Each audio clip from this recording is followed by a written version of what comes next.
उनका सबसे बड़ा रेडिकलाइजेशन का फैक्टर है रिलीजन के नाम पे, कि हमारे धर्म में हम इस सिस्टम को एक्सेप्ट नहीं करते जिस सिस्टम में एक सरकार हो, शरिया लॉ है और ये मरना नहीं है, ये शहादत है। लेकिन आप जब मरेंगे तो आपका इस्तकबाल 72 होगा करेंगी, शहद की नदियाँ बहेंगी, वहाँ पर आपको गुलाब जल से धोया जाएगा, आपका इतना स्वागत होगा। ऐसे ख्वाब कौन दिखाता है? फॉर्मर डीआईजी ऑफ बीएसएफ और counter insurgency expert Narendra Nath Dubey sir, NN Dubey sir. Maulana Masood Azhar का पकड़ा जाना और इंडियन जेल में उसको लॉस किया जाना, इन कोशिशों को लेकर के कश्मीर के अंदर बहुत किलिंग्स हुई। ऐसे कौन से कोड लैंग्वेजेस होते थे जिनमें ये जो मिलिटेंट्स हैं ये आपस में कोऑर्डिनेट करते थे आतंकवादी सर? कुछ चीज़ों के कोड होते थे, लाठी, डंडा, AK-47 को, ग्रेनेड को लड्डू बोलना। तो आपको पता है पाकिस्तानियों की जो अंग्रेजी है वो इतनी कमज़ोर क्यों है? क्योंकि उनके जो 26 अल्फ़ाबेट्स के इंग्लिश में जो है JNK नहीं आता है, तो इसलिए उनकी अंग्रेजी नहीं है, क्योंकि JNK तो हमारे पास है। Very interesting. एक बिल्ले ने भी आपकी जान बचाई थी। दाहिना हाथ मेरा ज़्यादा शैटर्ड हुआ था। These are the injuries. और ये हाथ देखा जाए तो आप इसको कंपेयर करेंगे तो इस हाथ से छोटा भी हो गया। सर आपके इंटेस्टाइन में भी हाँ, गोली लगी? एक सियाटिक नॉच में गोली पड़ी हुई है। गेस्ट रहे सुनील गुप्ता, जो कि उसी वक्त के तिहाड़ जेलर थे। तो वो बताते हैं कि जब अफजल गुरु को फांसी हो रही थी तो वो इमोशनल हो गए थे और आपने गोलियां भी खाई उसी सेम जो कहते हैं कि टेररिस्ट को सज़ा दिलाने के लिए, उसे मारने के लिए। तो आखिर क्या ऑफिसर का इमोशनल होना ये कितना सही है, कितना जायज़ है? इमोशनल होना अच्छी बात है और इमोशंस ही आपको इमोशनलेस लोगों से अलग करता है। जितने भी बांग्लादेशी इन्फिल्ट्रेटर्स हैं इनके पास अब पहले से ही आधार कार्ड भी होगा, फिर उसके बाद वोटर आईडी भी होगा। करप्शन किस लेवल का है? क्या कोई बड़े बड़े पॉलिटिशियंस भी इस चीज़ में इन्वॉल्व हो सकते हैं? जब भारत में आ रहा है तो उसके हलवा पूड़ी खाने से लेके और उसके टिकट पट्टा बम्बई तक भेजने तक, आधार पैन बनवाने में जो लोग इन्वॉल्व हैं वो किसी का तो डोमेन होगा जांच करने का। वो अपना काम क्यों नहीं कर रही है? सर अगर आप अपनी पूरी इस लाइफ को एक मूवी का टाइटल देना चाहें तो क्या मूवी टाइटल देना चाहेंगे आप? और मैं चाहूँगा कुछ बने, कोई टाइटल बने तो यही हो कि let you go in a natural flow. हमारे इस वीडियो के थंबनेल पर जो चेहरा आप अभी देख रहे हैं उससे आप अंदाजा लगा चुके होंगे कि आज के गेस्ट कौन हैं। उनके पास तमगे तो कई हैं, लेकिन उस दौर में जब ना सोशल मीडिया था, ना मॉडर्न सर्विलांस सिस्टम और ना ही टेररिस्ट की प्रॉपर फोटोग्राफ्स अवेलेबल हुआ करती थीं, यानी हर चीज़ ऐसी थी जैसे भूसे के ढेर में सुई तलाशना। ऐसे वक्त में इन्होंने एक ऐसे टेररिस्ट नेटवर्क के खिलाफ काम किया जिसे कश्मीर वैली की टेरर बैकबोन कहा जाता था। और उसी दौरान एक बहुत ही हाई वैल्यू टारगेट यानी कि गाजी बाबा, जो कि पार्लियामेंट अटैक का मास्टरमाइंड था और कश्मीर में मौजूद पाकिस्तान की सबसे मजबूत कड़ी था, उसे इन्होंने 72 हूरों के पास पहुंचा दिया और इसके इनाम में आज भी अपने शरीर में एक बुलेट लिए घूमते हैं। सरकार ने तमगे तो कई दिए, लेकिन असली जुनून और सम्मान तो इनकी बहादुरी का है। तो आइए आज स्वागत करते हैं फॉर्मर डीआईजी ऑफ बीएसएफ और counter insurgency expert Narendra Nath Dubey sir का, NN दुबे सर का। सर आपका बहुत बहुत स्वागत है इंडिया टीवी पर। कैसा लग रहा है आपको हमारा? बहुत अच्छा लग रहा है। Thank you so much for talk. Sir मैं आपकी ना पूरी जर्नी स्टार्टिंग से जानना चाहता हूँ। पूर्वांचल के आप हैं, पूर्वांचल से आते हैं और हमारे पूर्वांचल समाज को भी रिप्रेजेंट करते हैं, तो आखिर कैसे आपकी शुरुआत हुई? पूरी चीज़ आप पूरी स्टोरी अपनी बता दीजिए। जिस इलाके को मैं बिलोंग करता हूँ बड़ा टफ एरिया है वो पूर्वांचल का जी। और जैसे कि आपको पता है उत्तर प्रदेश का जो पिछला रूप रहा है उसमें पूर्वांचल थोड़ा सा अगर उसको पश्चिम उत्तर प्रदेश से तुलना किया जाए तो उसको अंडर डेवलप्ड माना जाता था। भौगोलिक रूप से तो हमारी जो रिहाइश है, जो गांव है, वो हिमालयन रिवर के किनारे होता है और उससे ज़्यादा इम्पॉर्टेंट बात यह है कि जो भी सुख सुविधाएं हैं आज की वो पहले बिल्कुल नहीं थी। वहाँ कोई बिजली नहीं, कोई सड़क नहीं, कोई साधन का अभाव, एक जगह से दूसरे जगह जाना एक बहुत बड़ी एक्सरसाइज हुआ करती थी। तो हमारे लिए वही जगह थी जहाँ हम पैदा हुए, वहीं पले, वहीं बढ़े, वहीं स्कूलिंग हुई। कुछ छत का उसमें योगदान था, कुछ पेड़ों का योगदान था, उन्हीं के नीचे बैठ के पढ़े लिखे, प्राइमरी एजुकेशन करी, वहीं से हाई स्कूल किया। तो देखा जाए तो जो एक बड़ा कोर, एक निपट गांव देहात और कछार का जो अंडर डेवलप्ड एरिया है, वो वहाँ से मेरी शुरुआत हुई, लिविंग विद द लैंड, प्रकृति नेचर के बीच ही रहना।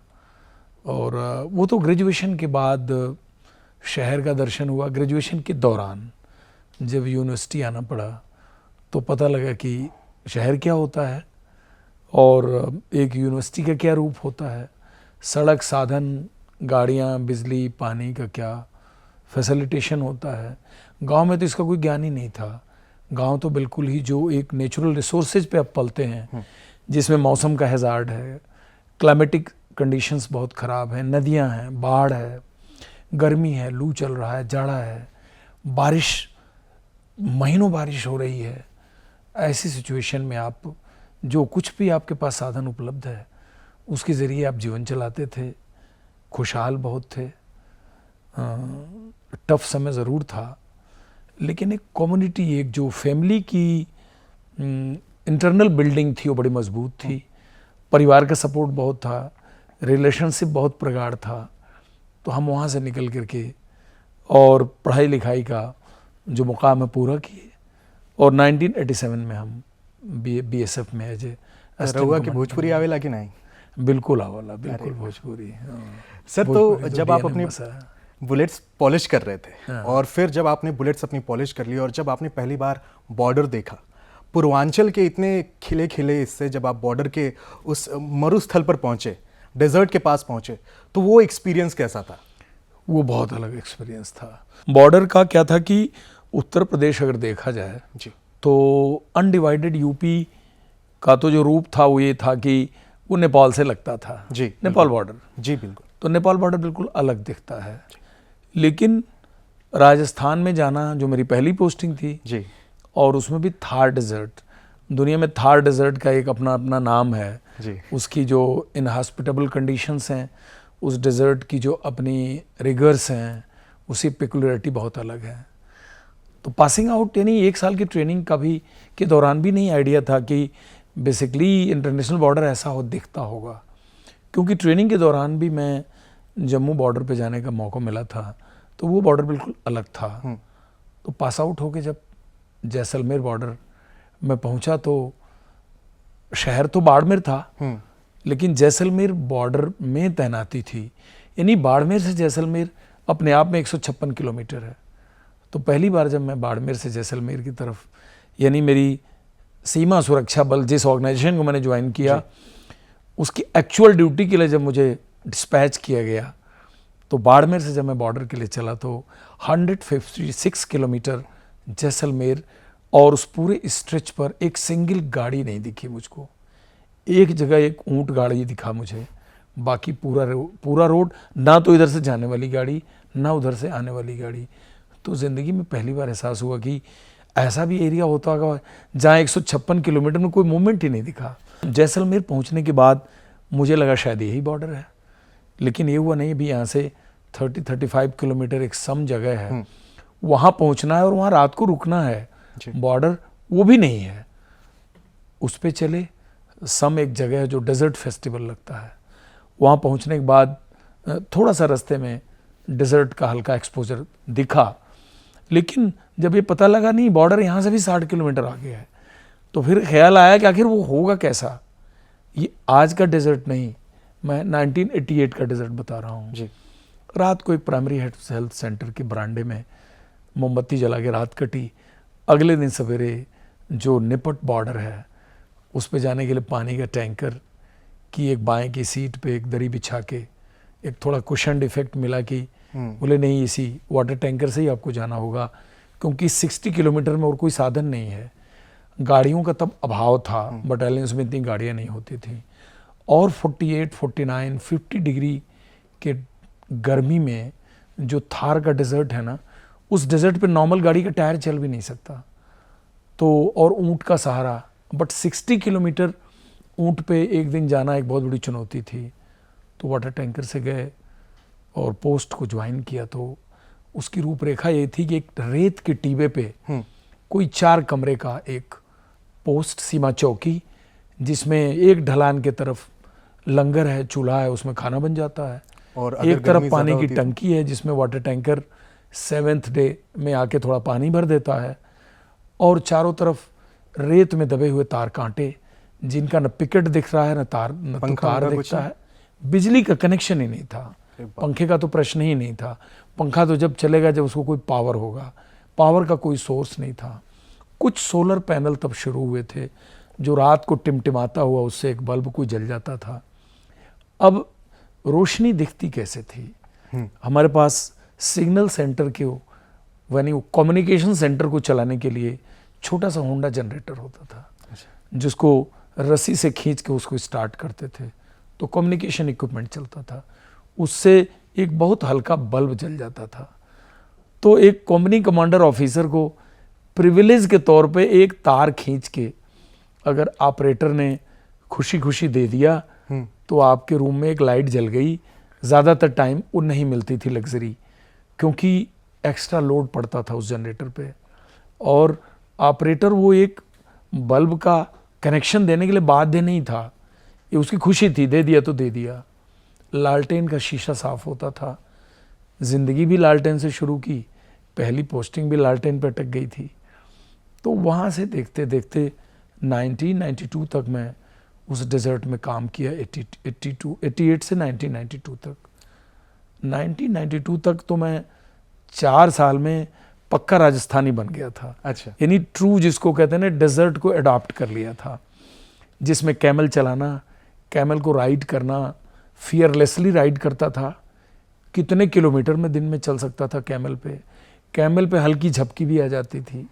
आपके self loading rifle, wireless set, equipment, कुछ पानी का लटकता हुआ वो एक झोला आता था जो कि हवा के साथ थोड़ा बहुत पानी उस पर ठंडा हो जाता था। उसमें आप चलते थे, ड्यूटी करते थे। कोई बॉर्डर फेंसिंग नहीं थी क्योंकि कोई फिजिकल बैरियर तब था नहीं। रेत, टीले और ढोरे भारत और पाकिस्तान के आपस में सब मर्ज थे। उनका डिस्टिंक्शन सिर्फ आप पिलर से लगा सकते हैं। पिलर भी ऐसा कि एक पिलर से दूसरा पिलर आपको देख नहीं रहा है। तो एनानिमिटी बहुत थी, जिसको कहते हैं ना कि अनामितता, लॉस ऑफ डायरेक्शन, कि पता नहीं लगता था पूरब कौन है, पश्चिम तो कौन है। तो लोगों ने सिखाया कि अगर कहीं भटक जाइए तो अच्छा है रात को वहीं रुक जाइए, वहाँ से मूव मत करिए, और सवेरे सूरज जिस दिशा में निकले उस तरफ करते हुए चले आइए, भारत आ जाएंगे। क्योंकि बॉर्डर वो जो हमारा है, पाकिस्तान हमारे पश्चिम है, तो सूरज तो पूरब ही उगेगा, तो पूरब की तरफ चलेंगे तो कम से कम भारत में आएंगे आप, उल्टा पाकिस्तान में नहीं चले जाएंगे। तो ये मेरी इनिशियल जिसको कहते हैं कि preparation of as a border man for 4 years in desert up till June 1992। उसके बाद फिर मेरी पोस्टिंग जोधपुर हो गई। तो जोधपुर आना ऐसे ही लगा जैसे कोई मैं बड़े भारी शहर में आ गया जी, क्योंकि जोधपुर बॉर्डर से फर्दर ईस्ट में है 200-250 किलोमीटर, और वहाँ ट्रेनिंग सेंटर में करीब 1 साल रह के पंजाब टेररिज्म तब उतार पे था, बटालियन पंजाब में थी, और उसको ज्वाइन करके फाइनली मैं रिटर्न बैक हुआ यूनिट को लेके नॉर्थ बंगाल। बट तब तक तो कश्मीर का बिगुल बच चुका था। फिर सर, तो आपने इतनी सारी अलग अलग जोग्राफिकल कंडीशंस भी देखी। पहले पूर्वांचल के प्लेटिव रीजन को देखा, फिर उसके बाद थार का डेजर्ट भी देखा, फिर उसके बाद आप कश्मीर भी गए, कश्मीर के हिमालयन रेंजेस को भी देखा, कश्मीरी रेंजेस को भी देखा। तो आखिर इतने सारे जोग्राफिकल कंडीशंस को आपने एक्सपीरियंस किया, तो वो एक्सपीरियंस कैसा था? और तब का कश्मीर जो कि 20s का, अब नया दौर शुरू हुआ था, एक नई सदी की शुरुआत हुई थी, आपने इस सदी के शिफ्ट को भी देखा, तो वो experience as a military person, BSF chief, आपको कैसा लगता है? एक्चुअली जिस ऑर्गेनाइजेशन को मैंने ज्वाइन किया वो ऑर्गेनाइजेशन सीमा सुरक्षा बल, जैसा कि आपको पता है भारत की जो लैंड बाउंड्री है कुल 15,000 किलोमीटर के आसपास है, जिसमें पाकिस्तान और बांग्लादेश का बॉर्डर अगर मिलाया जाए तो ये जाके 7,300 किलोमीटर बॉर्डर बनता है। तो कहते हैं ना कि जननी जन्मभूमि, जननी तो पूर्वी उत्तर प्रदेश में हमारी माता जी, जन्मभूमि हमारी वही रही। लेकिन जिस बॉर्डर की सुरक्षा के लिए हमने इस ऑर्गेनाइजेशन को चुना, जिसके लिए ट्रेनिंग ली और जब डिप्लॉय हुआ, तो इसकी बाहें बड़ी विशाल हैं और ये बड़ा ही कॉम्प्लेक्स और वेरीड बॉर्डर है, जिसमें लाइन ऑफ कंट्रोल कश्मीर का 732 किलोमीटर, जम्मू का पहाड़ी और थोड़ा plain area, Punjab, Rajasthan, Gujarat, finally Rann of Kutch, sir creek और ईस्टर्न पार्ट। तो बीएसएफ का जो डिप्लॉयमेंट है वो इतना वेरीड है जी। और उसके अंदर खुद ही इतनी ज़्यादा कैरेक्टरिस्टिक्स हैं कि उसको ज्वाइन करने के बाद एज ए बॉर्डर मैन एक इनबिल्ट कैपेसिटी हो जाती है कि आपको इन सीमा पे काम करना है। तो वहाँ ज्वाइन करने के बाद एक जो प्री रिक्विजिट था ना, प्री रिक्विजिट ये था कि you should have unlimited toughness. तो हमारे अंदर शुरुआती ज़िंदगी का जो कहते हैं ना बाल्यकाल है और जिसको आप एथलीट पीरियड बोलते हैं, वो ऑलरेडी एक बड़ा मजबूत था। Further strengthened by training in border security force, और जो राजस्थान में मैंने काम किया उसके बाद शायद टफनेस या ख़राब टेरेन टोपोग्राफी में काम करने का कोई चुनौती बचता नहीं है। तो हमने उसको उसी हिसाब से कोरिलेट किया, और जब हम कोरिलेट करते हैं बीएसएफ में तो हमारे दिमाग में पूरे देश का नक्शा होता है। दिमाग के अंदर जो कंटूर बना रहता है ना, पूरे लैंड बॉर्डर का कंटूर होता है। हम अपने ज़िले गांव के सीमा से बाहर निकल चुके थे। हमारे गांव हमारी एक जन्मभूमि थी। वह नक्शा अब भारत के लैंड बॉर्डर के नक्शे से कनेक्ट हो गया था और उसी को जिया मैंने, और ऊपर वाले के कृपा से अच्छा काम करने की कोशिश की। सर, अर्ली 2000s की बात की हमने, तो उस टाइम पे जो कश्मीरी यूथ्स थे वो टेररिज्म की तरफ उनका झुकाव काफ़ी ज़्यादा था। तो आखिर ऐसी क्या चीज़ें इन्वॉल्व थी जो कि उनके दिमाग के ऊपर असर करती थी और तब का कश्मीरी यूथ जो था वो कहीं ना कहीं टेररिज्म की तरफ रेडिकलाइज हो रहा था? एक्चुअली जो कश्मीर के टेररिज्म के सीड्स थे वो 1988-89 में शुरू हुए। ओके।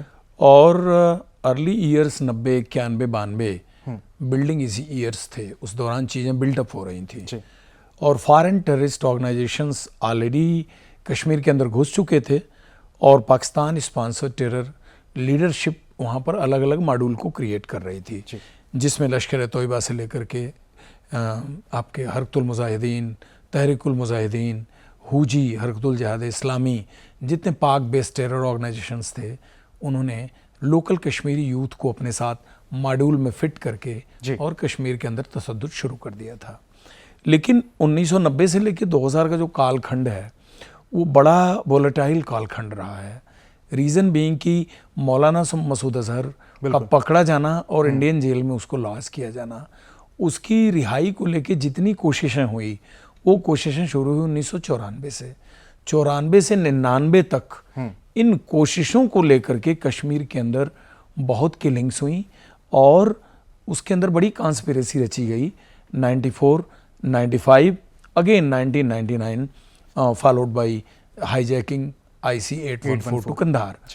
अब सवाल यह है कि वह एक ऐसा फेज था कि यूथ को ये लगता था कि कश्मीर अब गया कि तब गया, यानी कश्मीर तो अब आज़ाद हो ही जाना है। कश्मीर की आज़ादी में कोई शक नहीं है। पुलिस सिस्टम बहुत डिफंक्ट पड़ा था, लोग मारे जा रहे थे, इंटेलिजेंसी के लोग भी मारे जा रहे थे और टेरर ऑर्गेनाइजेशन और उनके टेररिस्ट की कोई प्रोफाइल अपने पर उपलब्ध नहीं थी। यानी किसी की क्रिमिनल हिस्ट्री किसी फोर्स के बाद थी ही नहीं, क्योंकि कश्मीर में ये चीज़ शुरू हुई थी तो किसी का कोई पास्ट हिस्ट्री नहीं था। अब वो मिलता कैसे था? लोकल के थ्रू, मारे जाने पर, पकड़े जाने पर, इंट्रोगेशन के थ्रू बहुत सारे मॉड्यूल के बारे में जानकारी होती थी जिसको हम फॉलो अप करते थे। तो कोई पास्ट हिस्ट्री नहीं थी और यूथ थोड़ा सा फैसिनेटेड हो रखा था कि शायद अब भाई लोग उस पार से आ गए हैं, अबे तो ये आज़ादी दिला के ही मानेंगे, है ना। लोग ये कहना शुरू कर दिए थे आपस में, अरे भाई अपनी जो पीर पंजाल के इधर नॉर्दर्न पार्ट में आके पढ़ाई लिखाई और घूमने लोग आते थे तो ये आवाज़ निकालना शुरू कर देते थे कि भाई इस बार तो घुमाओ, अगली बार तो क्या पता वीज़ा पे जाना पड़ा है। ये तक चर्चा शुरू हो गई थी गवर्नमेंट इंस्टीट्यूशन में, मेडिकल कॉलेजेस में कि भाई अभी तो घूम के आ जाओ जम्मू के नीचे, कोई 2-4 महीने बाद तो शायद वीज़ा पे जाना पड़े। तो आखिर सर इनके आप ब्रेन वॉश कैसे करते थे इन यूथ्स को? आखिर ऐसी क्या बातें करते थे? जैसे मैं भी एक यूथ हूँ, लेकिन अगर मुझे कोई ब्रेन वॉश करे और अगर मुझे कोई ऐसी चीज़ें बताए तो मैं उस पर इतना यकीन नहीं करूँगा। लेकिन आखिर वो कौन से शब्द होते थे जो कि मैं जानना चाहता हूँ। क्या 72 हूरों की उनको सपने दिखाए जाते थे, ख्वाब दिखाए जाते थे, दूध शहद की नदियों के बारे में बताया जाता था? क्या चीज़ें थी ऐसी? एक्चुअली ये टोटल एक मोटिवेशन और रेडिकल प्रोसेस है, रेडिकलाइजेशन प्रोसेस है। यूथ एक तो कश्मीर आपको पता है कि ज्योग्राफिकली थोड़ा सा भारत के मेन लैंड से कट ऑफ रहा है जी बिल्कुल। और 1947 से पहले वो इंडिपेंडेंट रियासत होती थी बिल्कुल। और 1947 में पाकिस्तान रेगुलर सपोर्टेड बाय कबायलीज के अटैक के बाद जो जेएनके का 2 हिस्सा हुआ, उसमें एक पाकिस्तान ऑक्युपाइड कश्मीर बना, एक जेएनके हमारे पास है जी। तो उस डिवीज़न में कश्मीरी फैमिलीज ही लोग 2 हिस्से में बंट गए। कुछ के रिलेशन परिवार पीओके में चले गए, बाकी जो यहाँ रह गए। तो देखा जाए तो एक डिवीज़न की हिस्ट्री है, एक वार की हिस्ट्री है और उसमें पाकिस्तान का जो तंत्र है पूरी तरह से शामिल था। लोकल लीडरशिप के बारे में आपको पता ही है। तो कहने का अर्थ है कि उनको ये ज़्यादा मोटिवेशन दिया जाता था कि भाई भारत के आप हिस्से नहीं हैं, ओके। आप हमारा पाकिस्तान बहुत बड़ा रहनुमा है। और जो इस तरह के यूथ रेडिकलाइज होकर के गन उठाते हैं, उनका सबसे बड़ा रेडिकलाइजेशन का फैक्टर है रिलीजन के नाम पे। कि हमारे धर्म में हम इस सिस्टम को एक्सेप्ट नहीं करते जिस सिस्टम में एक सरकार हो, एक एग्जीक्यूटिव बॉडी हो, एक पुलिस हो, एक मिलिट्री हो, एक गवर्नेंस हो, एक कलेक्टर हो, बेसिकली एक DM हो। डेमोक्रेसी में बिलीव। बिल्कुल, उसमें बिलीव नहीं करना। हमारा अपना एक सिस्टम चलेगा, शरिया लॉ है जिसके हिसाब से आपको रेडिकल थॉट प्रोसेस अडॉप्ट करना है और ये मरना नहीं है, ये शहादत है। और मरने के बाद के ख्वाब दिखाए जाते उसके बाद ये कि डेथ तो सबकी होती है जी। सब लोग मरने के बाद मिट्टी में जाते हैं, बिल्कुल सुपुर्द खाक होते हैं जी। लेकिन आप जब मरेंगे तो आपका इस्तकबाल 72 हुरें करेंगी, शहद की नदियां बहेंगी, वहां पर आपको गुलाब जल से धोया जाएगा, आपका इतना स्वागत होगा। ऐसे ख्वाब कौन दिखाता है? और उसके बाद यूथ को गन उठाने के लिए प्रोत्साहित करना और उनको कंट्रोल करने के लिए पाकिस्तान से प्रॉपर टेरर मॉड्यूल के ट्रेंड मुजाहिद आए हुए थे जो कि इनको डिसइंटीग्रेट नहीं होने देंगे, इनको इंटीग्रेट करके रखेंगे। हम आपके सेवियर हैं, हम वहां से चल के आए हैं, पार से भाई आया है।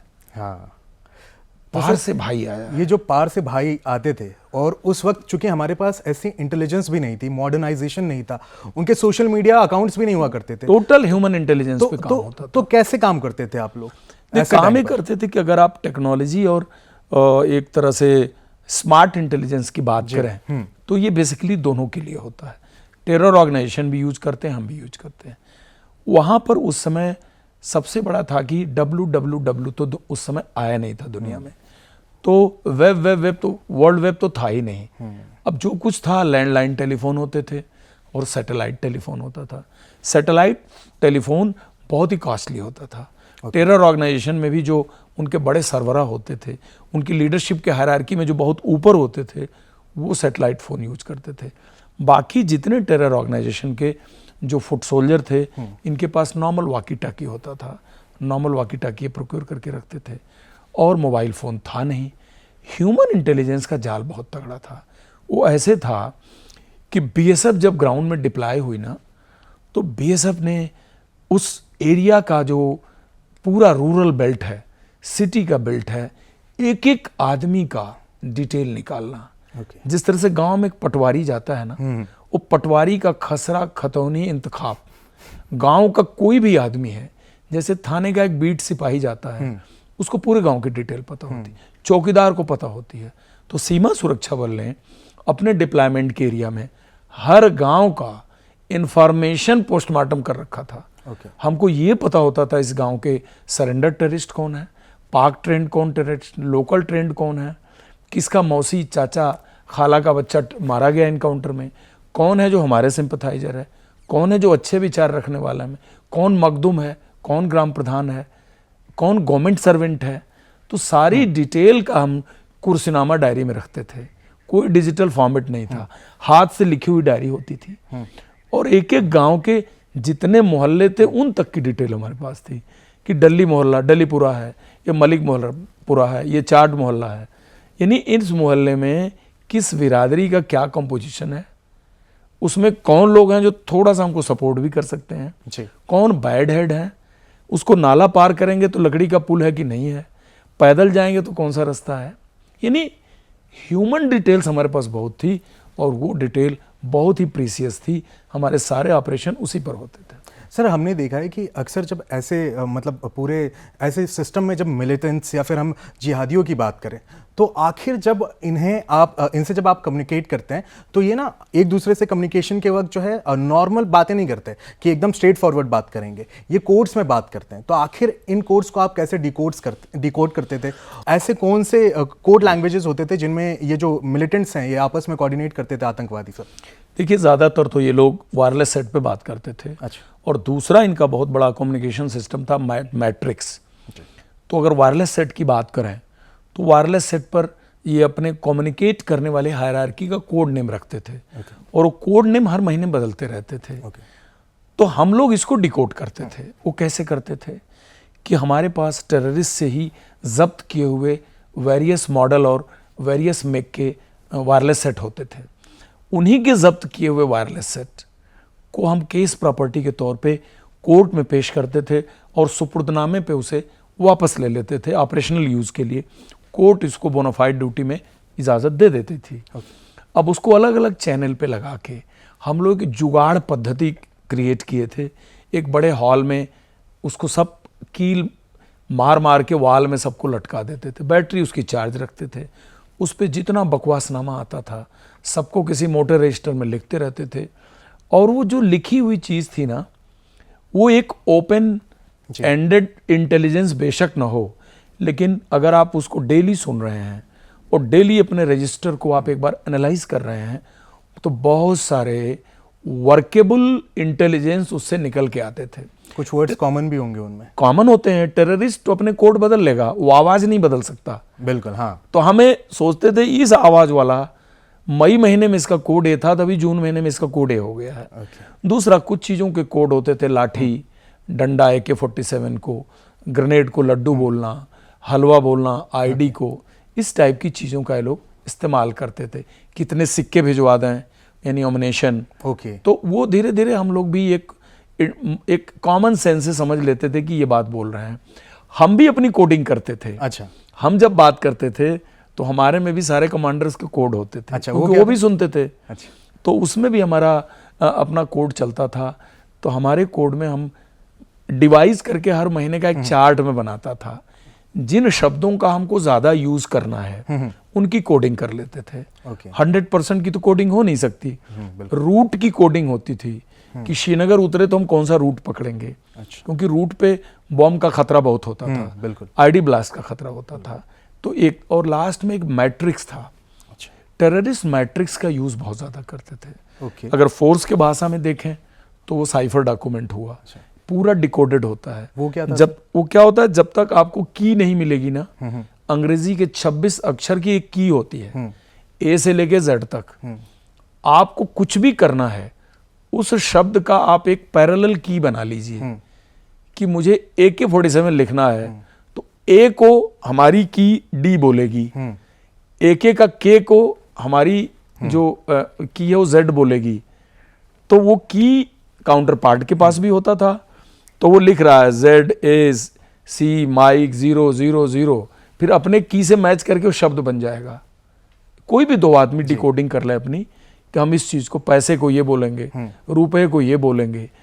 तो वो जिस समय हमें मैट्रिक्स हमारे हाथ में लग जाता था तो हमारी लॉटरी लग जाती थी। हम क्या करते थे, डिकोड करके उस महीने के पूरे ऑपरेशन उस पर निपटा देते थे। फिर वो अगले महीने मैट्रिक्स चेंज कर देते थे।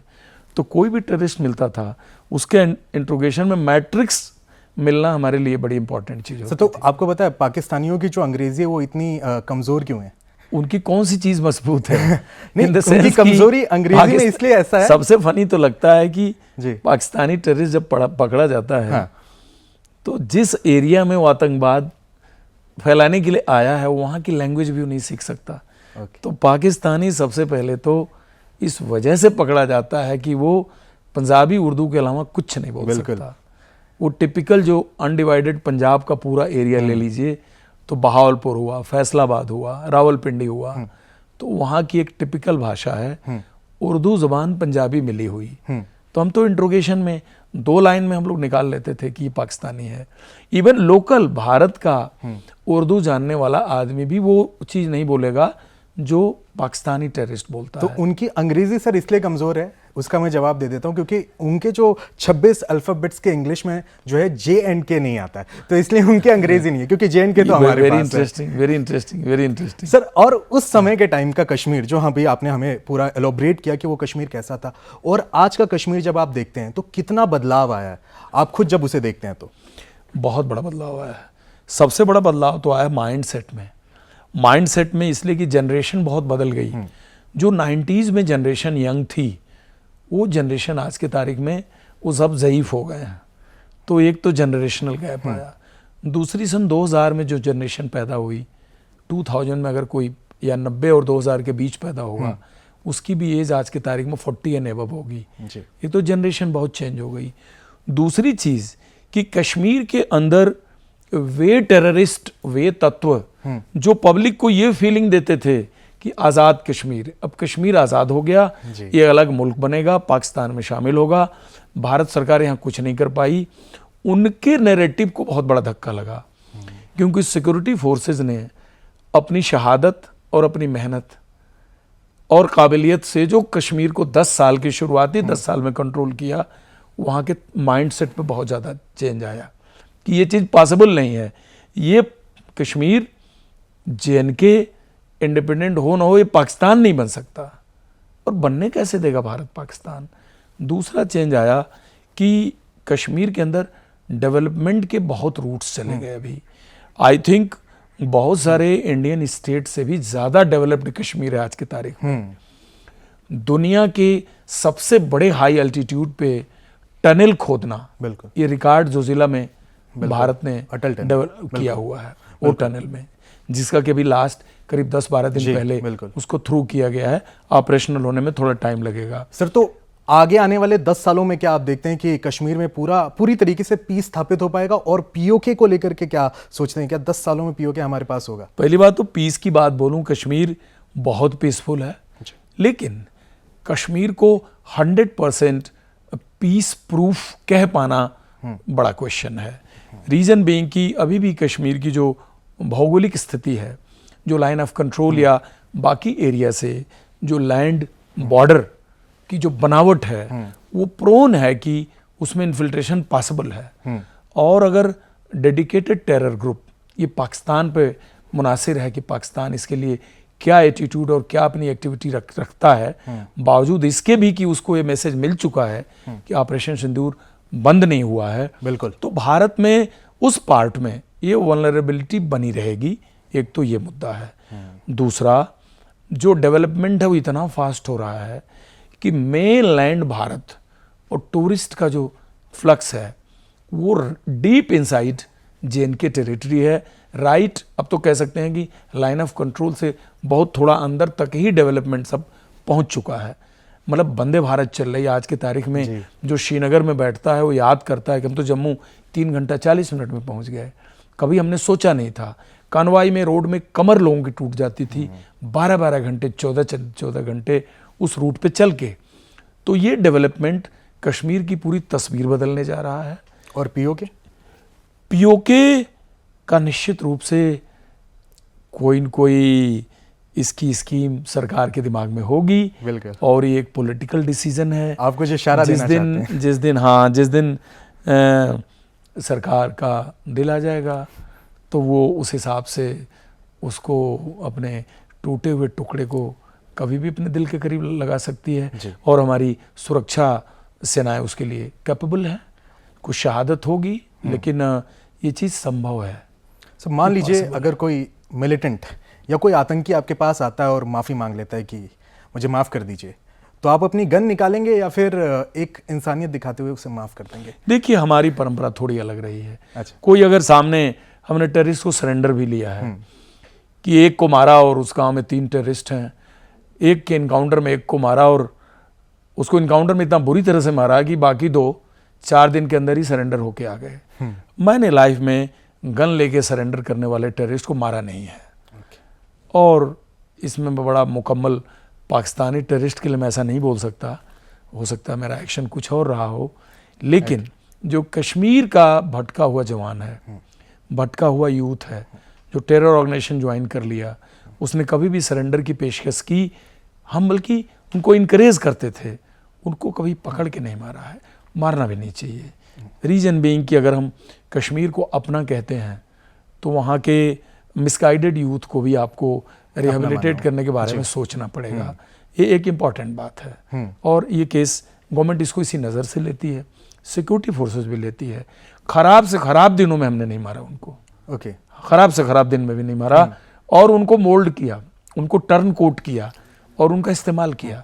मैं क्यों मारूं, हम उनसे काम लेंगे ना, बिल्कुल, मारने की क्या जरूरत। सर, तो अभी जो हाल ही में पहलगाम अटैक हुआ, तो आपको क्या लगता है कि वहाँ के लोकल लोगों ने उन आतंकियों का कुछ हेल्प की होगी? आखिर लोकल नेटवर्क वहाँ पर कुछ एक्टिव हुआ होगा, लोकलाइट्स ने उनकी हेल्प की? देखिए, जिस तरह का वो अटैक था जी, इससे मैं बड़ा क्लियर हूं कि उनकी इस प्लानिंग का बहुत लोगों को नॉलेज नहीं रहा होगा। यानी majority of the Kashmiri population must have been totally in dark. और इतना बड़ा ऐसा टेरर मॉड्यूल बहुत सारे लोगों को बता के काम नहीं करता। लेकिन इतना ज़रूर है कि ऐसे टेरर मॉड्यूल का कोई न कोई स्लीपर सेल से राब्ता रहा होगा, क्योंकि इतना बड़ा लॉजिस्टिक्स इतने लंबे दिनों तक सस्टेन करना जंगलों में, राशन पानी, रसद, सिम कार्ड, बैटरी, पैसे, मैगजीन, अमुनेशन, प्रोटेक्शन, जंगल के डीप पहाड़ी के अंदर पहुंचाने में कोई न कोई लोकल स्लीपर सेल उनकी हेल्प ज़रूर किया होगा। और पकड़े भी गए हैं, लोगों पर चार्जशीट भी हुई है। ये संभावना तो है, लेकिन ये संभावना नहीं है कि आज के कश्मीर में टेररिस्ट ढोल बजा के कुछ कर लें। ये तो संभव ही नहीं है, वो दिन खत्म हो गया। आपके मन में भी तो आया होगा कि आखिर ये इस पूरे अटैक को कैसे प्लान किया गया होगा? एक धर्म का नाम लेकर के इन लोगों ने लोगों को मौत के घाट उतार दिया। देखिए, इसकी प्लानिंग, आईएसआई की प्लानिंग, पाकिस्तान की प्लानिंग बहुत दूर तक थी। उनको वो ऑब्जेक्टिव क्या वो धर्म के नाम पर हमें बांटना चाहते थे? 100%। बांटना अलग है, धर्म के नाम पर तो पाकिस्तान पहले ही बढ़ चुका है। बिल्कुल, 1947 में बंट करके उसने पाकिस्तान बना लिया। वो हमको धर्म के आधार पर क्या बांटेगा? इतनी मेच्योर डेमोक्रेसी में, इतने मेच्योर कंट्री के अंदर we are the holder of second largest Muslim population in the world. लेकिन जो वो चाहते हैं कुछ और चाहते हैं। वो चाहते हैं दो कम्युनिटी के बीच में बड़ा खून खराबा, राइट्स, भारत के अंदर दंगे, तमाम ऐसे पॉकेट्स शहरों में, सेमी अर्बन एरिया में जहां दोनों पॉपुलेशन एक साथ रह रही है। हिंदू पॉपुलेशन गुस्से में आके मुस्लिम पॉपुलेशन पर अटैक करे, फिर काउंटर अटैक हो, आपस में इनके अंदर एक बदमुजन्नी यानी एक खराब माहौल हो। यही पाकिस्तान का गेम है। वो ये काम उसने इसी के लिए किया था। अनफॉर्चुनेटली उसको इसका ऑब्जेक्टिव पूरा नहीं हुआ। सर, पहलगाम अटैक ने हमें क्या सिखाया? पहलगाम अटैक ने यही सिखाया कि कश्मीर को आप कितना भी सेफ, सिक्योर और पीसफुल मान लें, लेकिन कश्मीर की सुरक्षा को लेके you cannot take the back seat पे नहीं बैठ सकते आप। यानी कश्मीर के हालात को सुधारना है, डेवलप करना है, कश्मीर के सुधरे हालात को एंजॉय भी करना है, लेकिन कश्मीर की सुरक्षा को लेके हमें कभी भी अपने गार्ड को डाउन नहीं करना है, नंबर 1।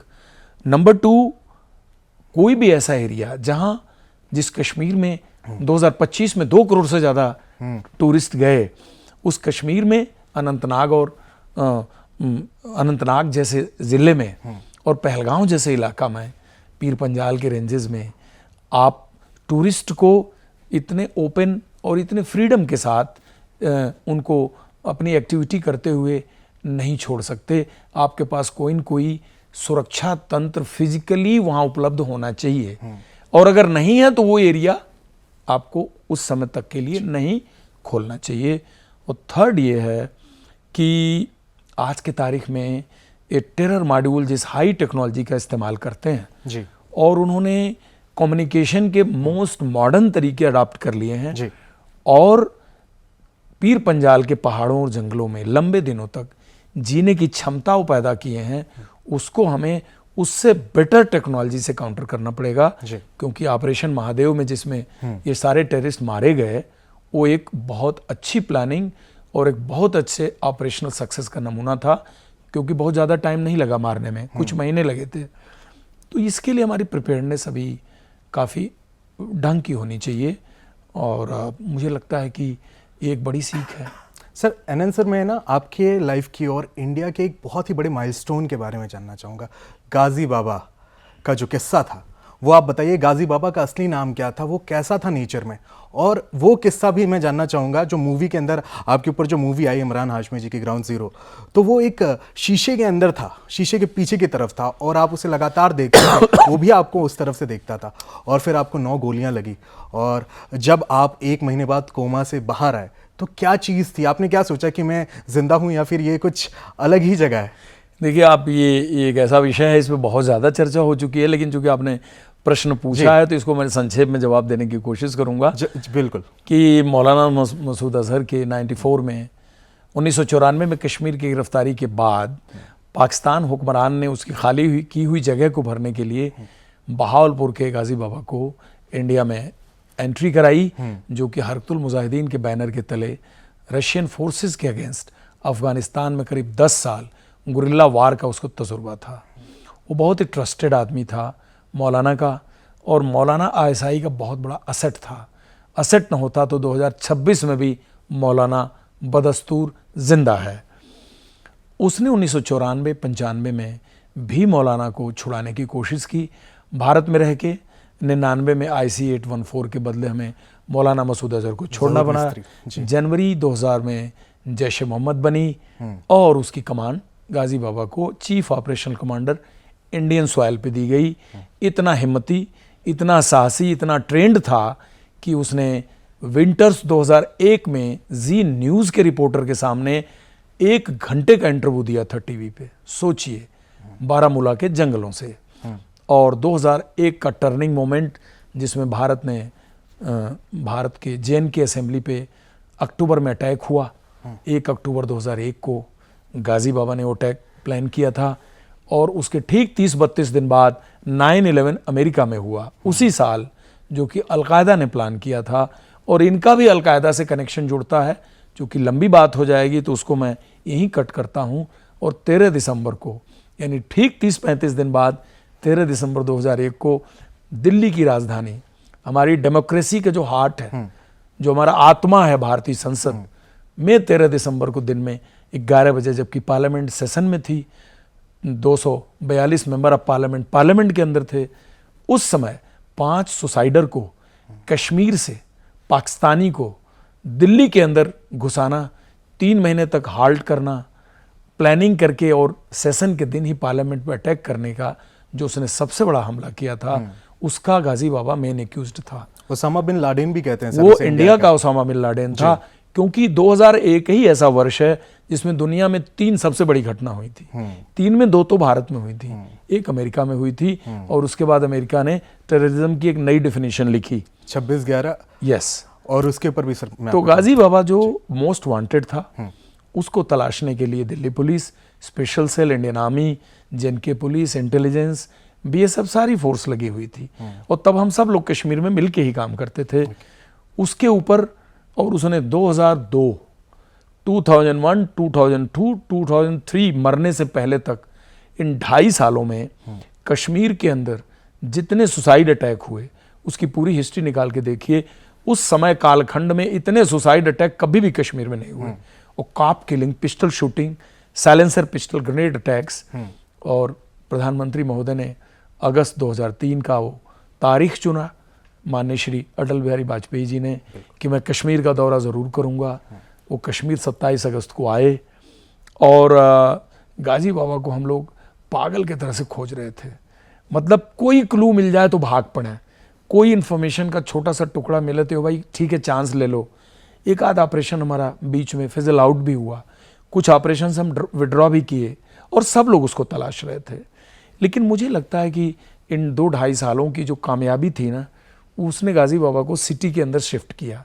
यानी पहाड़ों से, जब कहते हैं ना कि जब गीदड़ की मौत आती है तो वो गांव की तरफ आता है, तो गाजी बाबा ने अपना डेन शिफ्ट किया श्रीनगर सिटी में।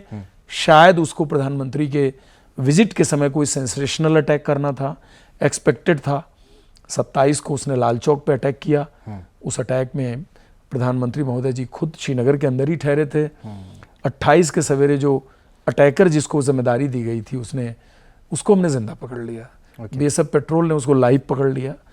वो आपके फैसलाबाद का एक यंग पाकिस्तानी टेररिस्ट जो डिप्टी चीफ था जैश ए मोहम्मद का। Okay. पकड़ने के बाद शुरुआत होती है इंट्रोगेशन की। कड़ियों से हम कड़ियाँ जोड़ते हैं, वायरलेस सेट से इकट्ठे किए हुए जितने क्लूज हैं उससे कुछ कुछ क्लू निकालते हैं और डिकोड करते हैं उस टेररिस्ट को जिसको हमने जिंदा पकड़ा। और पीएम का एयरक्राफ्ट उसी दिन कश्मीर से दिल्ली के लिए निकला था। डिकोड करने के बाद 28 की रात को हम उस कारपेंटर को पकड़ते हैं जो कि गाजी बाबा के तमाम हाइडआउट बनाता है, इंक्लूडिंग एक हाइडआउट जो कि इसी पाकिस्तानी का डाउनटाउन में है, जिसकी पूरी रिकवरी लेके आते हैं, जिसकी फोटो आपके स्क्रीन पे चल रही है। हाँ। वो लाइव फोटो है और एक्चुअल फोटो है। हाँ। कि ये हुआ था। और 29 की रात को हम प्लान करते हैं गाजी बाबा के उस हाइडआउट को रेड करने का, जिसके अंदर मुकम्मल खबर है कि ये हो सकता है। 3rd फ्लोर डाउनटाउन, रात के 3:45, 29/30 अगस्त 2003। 3rd फ्लोर पे घुसते हैं और हमें नहीं पता होता है कि उसकी वॉल में एक इतना बड़ा शीशा फिटेड है जो कि एंट्री पॉइंट है उस सीक्रेट चैम्बर का, जो पैरेलली उसके पीछे बना हुआ है और 2 पाकिस्तानी गन लोड करके हमारा इंतजार कर रहे हैं। तो उसके अंदर घुसते हैं। कारपेंटर का फर्दर इंट्रोगेशन एट स्पॉट होता है, शीशे की तरफ इशारा करता है। इशारा करने के बाद हिमांशु जी हमारे पास पीछे निकलने का कोई तरीका नहीं है, बैक ट्रैक नहीं कर सकते आप मौत के 1 फुट दूर खड़े हैं, बीच में लेयर है सिर्फ शीशे की। कितने डिस्टेंस होगी? जितने दूर एक हम छोटा बैठे सा हैं? कमरा था। हम जितने दूर बैठे उतने होगी? ये भी ज्यादा है। अरे बाप, मतलब बीच में वॉल है ना और कुछ भी है नहीं है। वॉल क्या, शीशा है। और लेकिन हमको नहीं पता उसके पीछे बैठा हुआ है। आप पर किस चीज से फायर किया था उसने? AK-47 अरे रे। और ग्रेनेड्स। ग्लास को तोड़ते हैं, उसके बाद हमारा स्वागत धमाके से होता है, क्योंकि गाजी बाबा को भी भागने का वही सीढ़ी का रास्ता एक है, हमको भी जान बचाने के लिए वही सीढ़ी एक रास्ता है। और उसको इस बात का इल्म नहीं है कि इनके साथ कारपेंटर है और ये हमारे सीक्रेट चैम्बर तक पहुंच जाएंगे। अदरवाइज तो हम तो घर में घुसते ही इनकाउंटर शुरू हो गया होता। गाजी बाबा उस फ्लोर तक हमारे पहुंचने तक एक राउंड फायर नहीं किया। उस फ्लोर पे हम चहलकदमी 1-1.5 मिनट किए, तब भी उसने नहीं फायर खोला। वो खोल सकता था और वो हमारे लिए बड़ा डिजास्टरस होता, लेकिन वो शायद ये बात भूल गया था, या शायद उसके इल्म, यही कहते हैं ह्यूमन इंट। आज के टेक्नोलॉजी होती शायद बात लीक हो गई होती। हमने फिजिकली उठाया रात के 1 बजे, ले आए और उसको डब्बे में बंद करके रखे, इंट्रोगेशन करते रहे उसको। फाइनली सीधे इनकाउंटर के समय ही उस घर में लेके गए। ताबड़तोड़ गोलियां चली। हमारा एक बॉडीगार्ड शहीद बलबीर सिंह को अपनी जान देनी पड़ी, मुझे बहुत फैटल गोलियां लगीं, हमारे बाकी कुछ जवान और ऑपरेटर को ग्रेनेड इंजरीज हुई, हमारे कोलीग CP त्रिवेदी और बीनू चंद्रन को इंजरीज हुई। Himanshu Gaur operational ground floor पे घेरा लगा रखा था। गाजी बाबा उस टूटे हाइड आउट को फायर हुआ हमारा, उसके आगे औंधे मुंह पड़ा हुआ, लेकिन तब हमें नहीं पता लगा ये गाजी बाबा है। दूसरे ने जंप करने की कोशिश की, वो नीचे मारा गया। ये सारी आइडेंटिटी तो क्लियरिंग ड्रिल के समय, बॉडी निकालने के बाद, इंटरसेप्शन के मैसेजेस, इंटेलिजेंस ब्यूरो के जो फ़ोन आए, उसके बाद जिस जर्नलिस्ट ने जी वाले ने इंटरव्यू लिया था, इन सबको इकट्ठा करने के बाद एक्चुअल उसकी आइडेंटिटी ऑफिशियली प्रेस ब्रीफिंग में तब दी गई। तब तक तो मेरी सर्जरी हो चुकी थी हॉस्पिटल तो एक बिल्ले ने भी आपकी जान बचाई थी, एक नंबर प्लेट। मैं एक डायरेक्टर जनरल का कमेंडेशन इंसिग्निया अपने यूनिफॉर्म में टक करके रखा था। हालांकि कॉम्बैट एरिया में वो नहीं लगाते हैं, लेकिन वो यूनिफॉर्म में लगा रह गया था। और वो ऊपर जैकेट पे नहीं था, वो अंदर शर्ट में था, शर्ट के ऊपर पैरा जैकेट थी। तो मेन जैकेट को होल करके अंदर शर्ट के उस इंसिग्निया को क्रश करके और गोली आर्म पिट को फाड़ती हुई 3-4 गोलियां यहाँ से निकल गई। केज को बच गया, यानी हमारा जो ट्रंक है बॉडी का, उसका जो फ्लैशी पार्ट है उसे फाड़ के निकल गया, जिसका कि मुझे अगले दिन पता लगा, जब टाँके वाके टटोले तो पता लगा कि अरे इधर भी सिलाई हो रखी है। दाहिना हाथ मेरा ज़्यादा शैटर्ड हुआ था। तो पूरा बर्स्ट आउट था सर? कंप्लीट बस्ट था। जो बस्ट उसने AK-47 का बस्ट था, यही बस्ट था जो मैं पहले देखा। एक बार मैं चाहूंगा कि आप जूम करें। तो ये बस्ट, ये गोली ऐसे घुसी और पूरा ये निकल गया लेकर के। अच्छा, ये पूरा पार्ट। सर मैं एक बार चाहता हूं कि आप एक बार प्लीज कैमरे की तरफ दिखा दें। तो दीज आर द इंजरीज। और ये हाथ देखा जाए तो आप इसको कंपेयर करेंगे तो इस हाथ से छोटा भी हो गया, क्योंकि पूरा फ्लैश निकल गया, तो 4-5 इंच हाथ ही छोटा हो गया। और ये पूरी बोन जो हमारी रिपेयर्ड है, 2 प्लेट है, 12 स्क्रू है, अल्ना रेडियस मीडियन पूरी नर्व उड़ गई। तो इसी इंजरी से मुझे पहली बार पता लगा कि मैं इंजर्ड हुआ हूँ। पेट के गोली का भी आइडिया नहीं लगा। सर आपके इंटेस्टाइन में भी हाँ, गोली लगी? एक सियाटिक नॉच में गोली पड़ी हुई है। अच्छा, वो गोली यहाँ पर? हाँ, वो अंदर इस है, यहाँ पीछे, अच्छा, यानी इस ट्रंक के अंदर है सियाटिक नॉच, जो यूरिन ब्लैडर के जस्ट बगल में। वो पड़ी हुई 23 साल से। हाँ, इस 30 अगस्त को 23 साल हो जाएंगे। तो इंजरीज की भी लंबी कहानी रही, ट्रीटमेंट की कहानी रही, बट फेटफुल डे है कि मैं बाद में रिकवर कर गया और आज आपके सामने बातचीत कर रहा हूँ। सर मैं सक्सेस स्टोरी तो यही मनाऊंगा कि आप हमेशा स्वस्थ रहें, और आप जैसे जवान जो हैं, हम यूथ्स के लिए भी एक मोटिवेशन है कि वो गोली आप एक अवार्ड के तौर पर अपने जिस्म के अंदर अभी तक रखे हुए हैं। ये हमारे लिए भी एक गर्व की बात है, और आपके लिए तो जाहिर सी बात है कि गर्व की बात है ही। Thank you so much sir, इसी से एक क्वेश्चन और आगे बढ़ते हैं। तो जब हम पूरे पार्लियामेंट अटैक की बात करते हैं तो इसके अंदर एक और नाम आता है अफजल गुरु का। तो हमारे इस पॉडकास्ट के सेशन में पहले एक गेस्ट रहे सुनील गुप्ता, जो कि उसी वक्त के तिहाड़ जेलर थे। तो वो बताते हैं कि जब अफजल गुरु को फांसी हो रही थी तो वो इमोशनल हो गए थे, और आपने भी 2001 पार्लियामेंट अटैक के जो मास्टरमाइंड था गाजी बाबा, उसको मारा। तो आखिर एक ऑफिसर बताता है कि वो इमोशनल हो गया और आपने गोलियां भी खाई उसी सेम जो कहते हैं कि टेररिस्ट को सजा दिलाने के लिए, उसे मारने के लिए। तो आखिर क्या ऑफिसर का इमोशनल होना ये कितना सही है, कितना जायज़ है? देखिए, इमोशनल कोशेंट इंसान के अंदर एक नेचुरल इनपुट है, उसको प्रकृति पैदा होने के साथ डालती है। दूसरा, इमोशनल होना अच्छी बात है, और इमोशंस ही आपको इमोशनलेस लोगों से अलग करता है। पहली बात तो ये है। दूसरी बात ये है कि किसी टेररिस्ट का टेररिस्ट होना, उसकी टेरर एक्टिविटी में महापापी होना, वो बहुत सारों की जान लिया हो, हार्ट ब्लड इनकाउंटर में अगर वो मारा गया, दिल खुश हो जाता है। हार्ट ब्लड इनकाउंटर, फायर हो रहा है, हमारे पर फायर कर रहा है, हमने फायर किया, इनकाउंटर चल रहा है, भाग रहा है, मार दिया, हैप्पी हैप्पी, कोई रिग्रेट, कोई रिमोर्स नहीं होता। अच्छा से अच्छा 10 बार पूजा अगरबत्ती दिखाने वाला आदमी भी जो बड़ा किसी को मारने को लेकर बड़ा दुखी हो जाता है, उसको भी दुख नहीं होता। उसको बोलते हैं हार्ट ब्लड सिचुएशन। एक होता है कोल्ड ब्लड। कोल्ड ब्लड वो होता है जो क्रिमिनल करते हैं, प्लान करके किसी का मर्डर करते हैं। हम सोल्जर्स हार्ट परसूट में मारने के लिए सिखाए गए हैं। अब बात आती है इमोशनल होना। एक चीज बता दूं आपको, एक जम्मू कश्मीर फ्रीडम फोर्स के चीफ टेररिस्ट को मैंने पकड़ा था।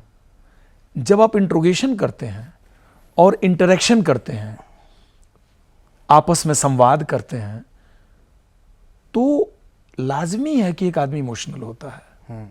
बहुत सारे उनके पर्सपेक्टिव भी आप सुनते हैं, और ना भी सुने तो भी जब किसी के साथ आप बैठ लेंगे, बात कर लेंगे, एक ह्यूमन टच आ जाता है। आप उनका इंटरव्यू अगर आप सुनेंगे कि जो पब्लिक प्रोसिक्यूटर थे मुंबई 26/11 के ट्रायल के दौरान, पब्लिक प्रोसिक्यूटर का अगर आप इंटरव्यू सुनिए, जिन्होंने कसाब के फांसी से पहले उन्होंने एक बात एक दिन कही थी कि मैं बीमार हुआ और 2 डेट पे पहुंचा नहीं, तो बोले कि मेरे पास अपने वकील के जरिए उसका कॉल आया था कि सर आपकी सेहत ठीक तो है, आप आए नहीं 2 हियरिंग पे। तो वह आदमी कसाब को फांसी पर लटकाने का पूरा आर्गुमेंट किया, और उसने इंश्योर किया, निक्कम साहब, कि वो फांसी पे लटके। वो एक अलग रोल है, लेकिन ऑफ द रिकॉर्ड जब वो कोर्ट में मिलते थे, नॉर्मल बात करते थे, जिसमें आपने बड़ा देखा हुआ, बड़ी वायरल हुआ था कि कसाब को बिरयानी खिलाई। हाँ सर, यही बहुत बात वायरल वाला था कि कसाब को बिरयानी। मैं ये सब कह के मैं किसी आतंकवादी के प्रति सिंपैथी नहीं दिखा रहा हूँ, लेकिन किसी आतंकवादी से अगर आप 8-10 दिन इंट्रोगेशन कर लें, 5 दिन बात कर लें, बहुत ज़्यादा उससे एक इस तरह की एक्सचेंज कर लें संवाद का, तो इमोशनली थोड़ा सा आदमी अटैच होता है, एक ह्यूमन। तो ऐसा शायद अटैचमेंट उस जेलर साहब का भी हुआ हो कि एक तरफ तो वो अपना काम कर रहे थे, दूसरी तरफ वो एक ह्यूमन एंगल से देख रहे थे कि there is some life getting to be terminated from this point, जिसको डिजर्व भी करता है। सर अब बात करते हैं इलीगल इन्फिल्ट्रेशन की। तो हमारे यहाँ पे जो है इलीगल बांग्लादेशी इन्फिल्ट्रेशन की आजकल बहुत ज़्यादा चर्चा हो रही है। रोहिंग्या मुस्लिम्स आ रहे हैं, पाकिस्तान की तरफ से भी इन्फिल्ट्रेशन हो रहा है, नेपाल बॉर्डर की तरफ से भी बहुत ज़्यादा थ्रेट है। तो आखिर ये कौन से ऐसे बॉर्डर्स हैं जिन पर बीएसएफ को और हमारे देश के जो सिक्योरिटी फोर्सेज हैं उनको काम करने की ज़रूरत है, और इस इलीगल इन्फिल्ट्रेशन को कैसे रोका जा सकता है? देखिए, अगर आप पिछले 10-15 दिन पहले का आपने जो भारत सरकार मिनिस्टर ऑफ होम अफेयर्स के पूरे प्रिपेयर्डनेस और ब्रीफिंग सुन देखी हो जी, तो वो एक बहुत बड़ा आंसर ये देते हैं कि जो सीमा रेखा है ना, ये बॉर्डर सिक्योरिटी ये आइसोलेशन में नहीं हो सकती। जो बॉर्डर को सिक्योर करने की जिस ऑर्गेनाइजेशन के पास जिम्मेदारी है, सिंपली वो ऑर्गेनाइजेशन फिजिकल बैरियर लगा के देश के 15,000 किलोमीटर के बॉर्डर पे जीरो इन्फिल्ट्रेशन क्लेम नहीं कर सकती, क्योंकि हमारा बॉर्डर है बहुत विचित्र। ओके। उसके बाद उन्होंने एक स्मार्ट बॉर्डर मैनेजमेंट की बात की, जिसमें 2 तरह की बातें हुई। हमारा बॉर्डर एक तो बहुत ही पोरस बॉर्डर है बांग्लादेश के साथ जी। जो ईस्टर्न बॉर्डर है उसमें इन्फिल्ट्रेशन की संभावना बहुत ज़्यादा रहती है, खास करके पंजाब में, मेघालय में और त्रिपुरा में, क्योंकि बॉर्डर ऐसा है। ट्रॉपिकल कंडीशंस भी हैं वहाँ की। वो है, सबसे बात है कि सेम लैंड का डिवीजन हुआ है, एक ही ज़मीन पे जो है रेड क्लिफ लाइन खींची गई है। बिल्कुल। तो पॉपुलेशन सेम है, लैंग्वेज सेम है, पहनावा सेम है, खाना पीना, कपड़ा, लुंगी, तौलिया सब सेम है। तो ये बड़ा मुश्किल होता है दूध से पानी को अलग कर पाना। जी। दूसरा, वो बॉर्डर लाइन गुजरती बहुत ही मुश्किल एरिया से है। यहाँ हम एक चीज़ इमेजिन कर लें, एक एआई से लाइन बना के कि भाई ये पिलर है, बीच में तो तार कांटा दिख रहा है, घुसते कहाँ से हैं? ऐसा नहीं है बॉर्डर। मतलब आपसे बताऊं, 113 किलोमीटर तो सुंदर वन का एरिया है जो टोटल वाटरी है, उसमें आप कोई बैरियर लगा नहीं सकते।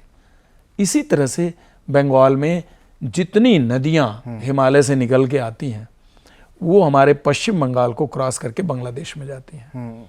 तो जितना रिवराइन एरिया है उस पर फिजिकल बैरियर नहीं है।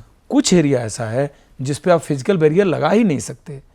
इतनी बड़ी नदी ब्रह्मपुत्रा 92 किलोमीटर की होती है, 62 किलोमीटर की होती है बाढ़ के समय, 62 किलोमीटर बाढ़ के समय उस पानी की स्ट्रीम को जो भारत से बांग्लादेश की तरफ जा रहा है, कैसे रोकेंगे आप? बिल्कुल। तो इन्फिल्ट्रेशन है बहुत टफ रोकना, लेकिन कहने का अर्थ है कि इन्फिल्ट्रेशन को बहुत हद तक कंट्रोल किया जा सकता है अगर उसको टेक्नोलॉजी से इंटीग्रेट किया जाए। अब टेक्नोलॉजी से इंटीग्रेट करना, और जो स्टेक होल्डर हैं, सिर्फ उसमें बीएसएफ ही एक स्टेक होल्डर नहीं है, राज्य सरकार भी स्टेक होल्डर है, लोकल पुलिस स्टेक होल्डर है, कस्टम्स डिपार्टमेंट स्टेक होल्डर है, इमिग्रेशन स्टेक होल्डर है, तहसील कानगो पटवारी सब स्टेक होल्डर हैं, और लास्ट में जो बॉर्डर पॉपुलेशन है उसका भी उसमें। इसीलिए बंगाल वाले में मॉडल एमएचए ने निकाला है कि बंगाल की बात करते मुझे एक बात याद आई कि जितने भी बांग्लादेश की तरफ से जो इन्फिल्ट्रेशन होता है ये हमारे बंगाल के साइड से जो आते हैं, तो वहाँ पर हमने देखा है कि जितने भी बांग्लादेशी इन्फिल्ट्रेटर्स हैं इनके पास अब पहले से ही आपके पास जो है आधार कार्ड भी होगा, फिर उसके बाद वोटर आईडी भी होगा। तो आखिर करप्शन किस लेवल का है? क्या कोई बड़े बड़े पॉलिटिशियंस भी इस चीज़ में इन्वॉल्व हो सकते हैं? क्योंकि इस तरीके का अगर हम देखते हैं कि मैनेजमेंट होना और उनके पास ऑलरेडी इस तरीके के वोटर आईडी कार्ड्स और हमारे यहाँ के जो है पहचान पत्र होना, ये तो काफ़ी डरावने वाली बात है। तो सिस्टम में कहाँ लूप होल्स हैं? देखिए, सिस्टम में लूप होल बहुत ज़्यादा है, और इसमें इलीगल इन्फिल्ट्रेशन करके बांग्लादेशियों का जो भारत में घुसने का सिलसिला है, इनके पास कंप्लीट डॉक्यूमेंटेशन बना के देने के लिए पूरा रैकेट इन्वॉल्व है। ये रैकेट बांग्लादेश के अंदर भी काम करता है और ये रैकेट आपके भारत के अंदर भी काम करता है। और अगर 20-25 दिन पहले आप ये एक आग लगी थी दिल्ली में मैक्स हॉस्पिटल के पास, आप जिस होटल में आग लगी थी उसके एक ओनर का अगर पूरी डिटेल देखिए तो the person used to prepare forged documents to the Bangladeshis. हम क्या बॉर्डर की बात करते हैं, दिल्ली में बैठे हुए लोग बना रहे हैं। मेरा कहने का अर्थ है कि एक बांग्लादेशी इन्फिल्ट्रेटर जब बंगाल में घुसता है तो उसके कदम सिर्फ बंगाल में ही नहीं रुकते हैं, उसके कदम केरला तक जाते हैं, चेन्नई तक जाते हैं, मुंबई तक जाते हैं। भारत के अंदर जब एक बार वो घुस गया ना, एक बार ट्रेन पकड़ लिया तो इधर उसके दलाल कंड्यूट 7 से 10 हज़ार रुपया इधर वाला लेता है और इतना ही पैसा बांग्लादेश वाला लेता है। बिल्कुल, ये दोनों आपस में इंटरलिंक्ड हैं। तो दोनों तरफ ये क्रिमिनल रैकेट चलाने की वेल आयल्ड मशीन है सर। तो जो इस उन्हें मशीनरी प्रोवाइड को, करती है। इस मशीनरी को भी तो ऑपरेट करने के लिए किसी सिस्टम की इसीलिए- जरूरत है, तो क्या पॉलिटिशियंस का भी इन्वॉल्वमेंट है? देखिए, जो बॉर्डर मैनेजमेंट की बात अभी की थी यूनियन होम मिनिस्टर ने, इसीलिए की थी कि जब फेक पेपर बन रहा है तो फेक पेपर किसका काम है? बिल्कुल। बीएसएफ का जवान उस फेक पेपर का इन्वेस्टिगेशन करेगा? नहीं करेगा, उसका वो काम नहीं है ना। नहीं, उसका जो काम है वो कर रहा है। लेकिन जब इनको फर्जी पेपर का अमली जामा पहना के गले में आईडी कार्ड डाल रहे हो आप, तो कोई और सिस्टम भी तो है। वो कैसे चल रहा है भाई? उनके खिलाफ क्या कार्रवाई होती है? तो सबकी जिम्मेदारी है कि बॉर्डर के इन्फिल्ट्रेशन में आप पार्टनर बनिए, उस मैनेजमेंट का आप स्टेक होल्डर बनिए, तब जाके पूरा इन्फिल्ट्रेशन रुकेगा। और फिजिकल बैरियर पे भी बहुत काम हो रहा है, 3 लेयर सिक्योरिटी पे, स्मार्ट फेंसिंग से लेकर के, उसके बाद AI driven complete sensor, camera, उसके बाद लॉन्ग ऑब्जर्वेशन इक्विपमेंट्स, उसके बाद हैंडल थर्मल इमेजर्स, ड्रोन, ये सारी टेक्नोलॉजी को लैंड बॉर्डर पे इंटीग्रेट किया जा रहा है, जिसको कि स्मार्ट बॉर्डर मैनेजमेंट का नाम सरकार ने दिया है।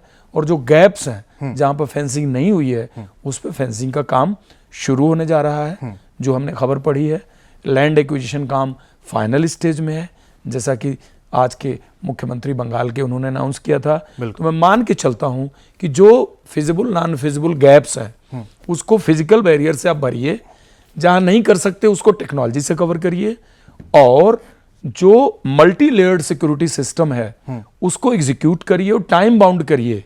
ये नहीं कि आज घोषणा हुई और आने वाले 6 साल तक वो बस्ताए खामोशी में चला गया प्रपोजल, फिर काम नहीं होगा।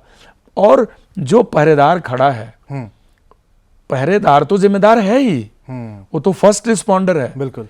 लेकिन उसके बाद जब भारत में आ रहा है तो उसके हलवा पूड़ी खाने से लेके और उसके टिकट पट्टा बंबई तक भेजने तक, आधार पैन बनवाने में जो लोग इन्वॉल्व हैं, वो किसी का तो डोमेन होगा जांच करने का। वो अपना काम क्यों नहीं कर रही है? वो कर रही है तो वो एग्जाम्पल पेश करा।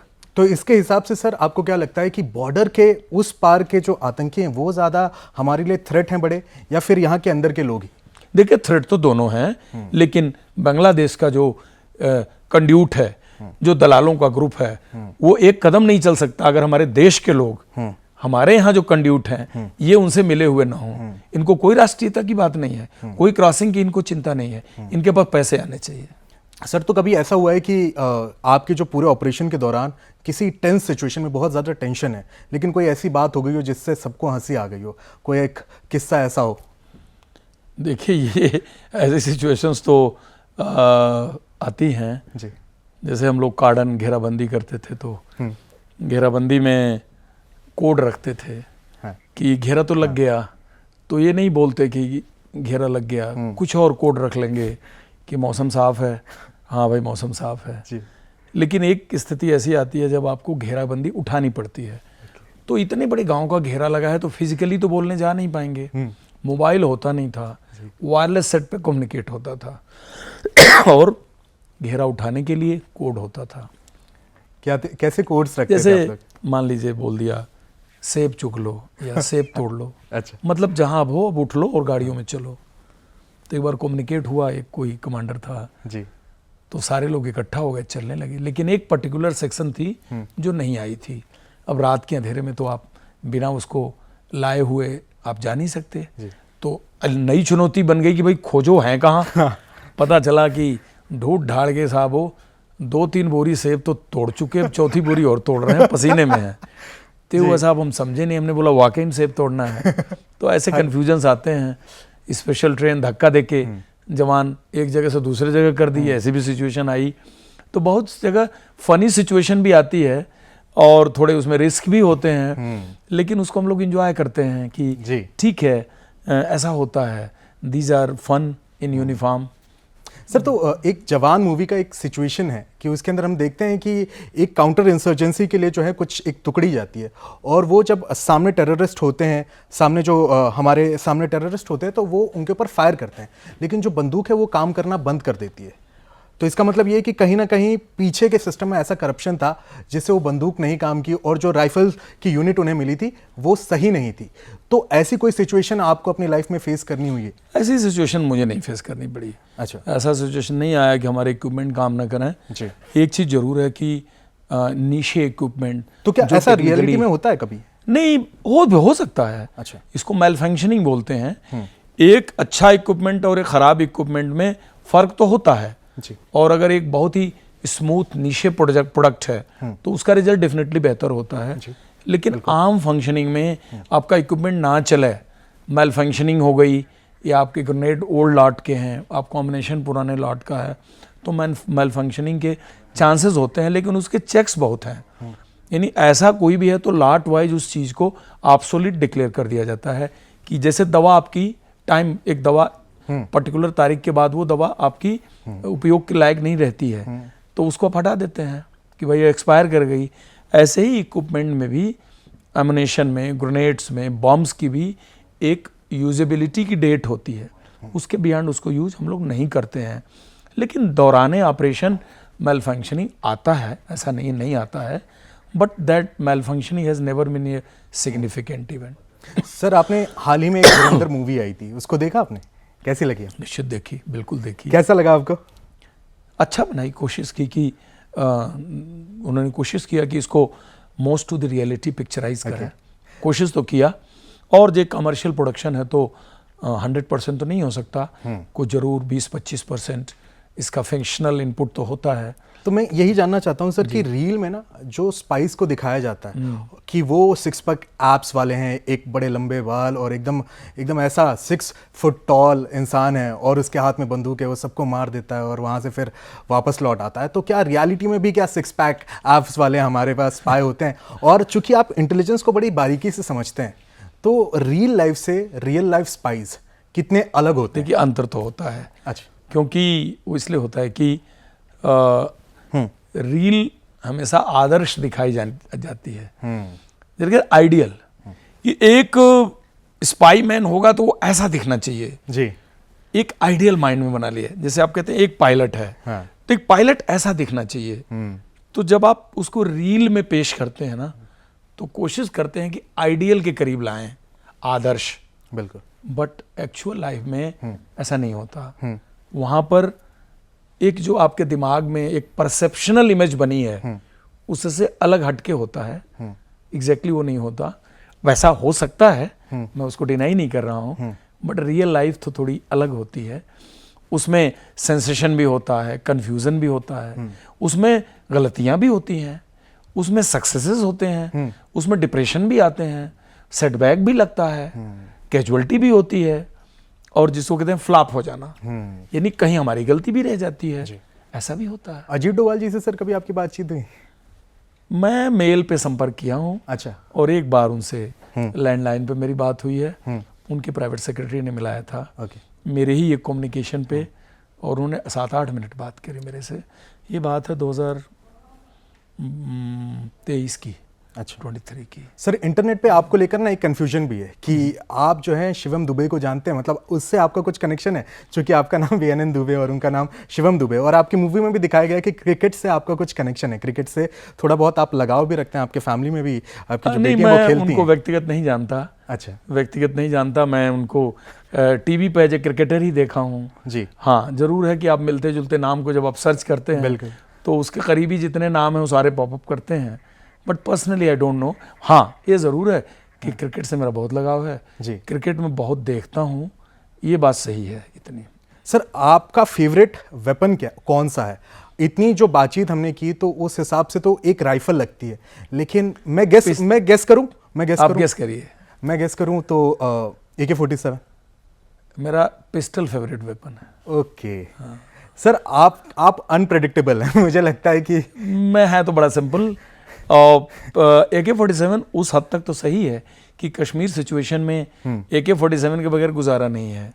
फोर्स में देखा जाए तो नियमानुसार मेरा पिस्टल ही वेपन होना चाहिए जी। लेकिन कश्मीर के सिचुएशन में पिस्टल लेके आपका ऑपरेशन लीड पूरा नहीं होगा, आपको AK-47 होना ही चाहिए। और मेरे उस इनकाउंटर में मैंने फायर भी AK से ही किया। बिल्कुल बिल्कुल। बट पिस्टल फेवरेट वेपन है क्योंकि आपका प्रश्न ये था इसलिए मैंने उत्तर दिया कि मैं उसे अच्छा फायर करता हूँ। दाहिना हाथ खराब होने के बावजूद भी बाएं हाथ से भी मैं पिस्टल अच्छा फायर करता क्या बात है सर। सर अगर आप अपनी पूरी इस लाइफ को एक मूवी का टाइटल देना चाहें तो क्या मूवी टाइटल देना चाहेंगे आप खुद, अगर आप एक मूवी प्रोड्यूस करें और उसको एक टाइटल दें तो?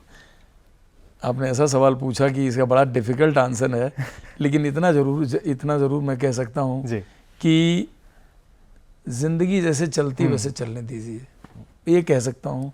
बहुत ज़्यादा आप इसको मोल्ड नहीं कर सकते, बहुत ज़्यादा आपका सोचा हुआ नहीं होता, but let you go in natural flow.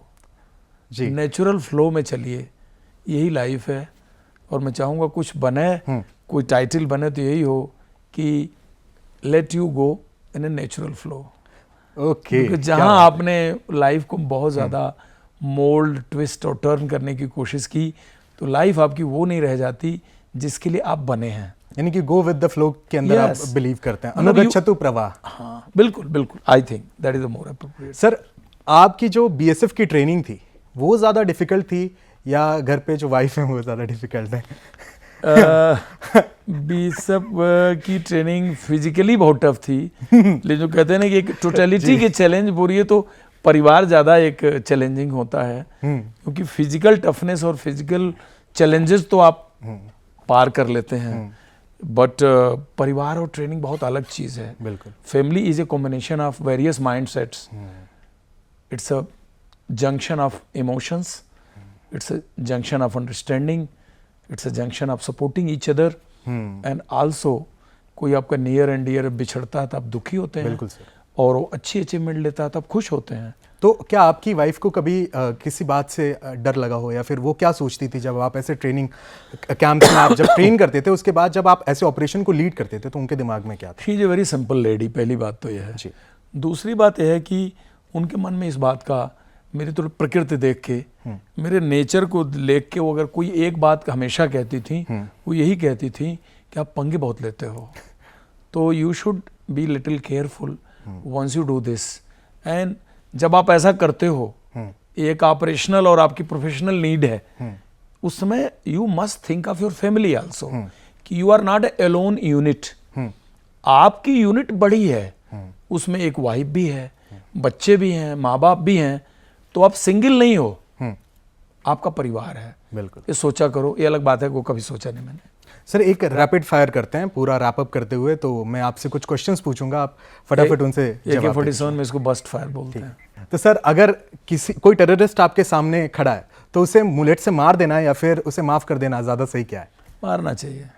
अगर एक टेररिस्ट खड़ा है तो उसे माफी नहीं बल्कि मार देना चाहिए। बिकॉज अगर आपने टेररिस्ट शब्द बोल दिया, इसका मतलब क्लियर कट है कि इज ए टेररिस्ट। खड़ा है का मैं नहीं बोल सकता कि खड़ा तो कोई टेररिस्ट ऐसे खड़ा नहीं होगा, वो सिचुएशन थोड़ी सी डिफरेंट होगी जी। तो ऐसे सिचुएशन में खड़ा है, सरेंडर नहीं किया तो क्या करेंगे आप? सर पाकिस्तान और चाइना में से ज़्यादा डिफिकल्ट हमारे लिए कौन है? दोनों डिफिकल्ट। और अगर मोसाद और रॉ में अगर आपको किसी को चूज करना पड़ा तो किसका इंटेलिजेंस ज़्यादा बेहतर? बड़ा कंपैरेटिव क्वेश्चन है, बड़ा कंपैरेटिव। आम बातें कह सकता हूँ कि शायद जो दूसरा नाम आपने लिया उसके बारे में लोगों को ज़्यादा पता नहीं है, और इंटेलिजेंस एजेंसी के बारे में ज़्यादा ना पता हो, यही उसकी सक्सेस है जी। तो अगर आपको एक वर्ड में, एक शब्द में पाकिस्तान को डिफाइन करना हो तो वो क्या शब्द होगा? ये देश नहीं है, Pakistan is not a country, it's a defunct state. Okay, sir बहुत बड़ी बात कह रहे हैं।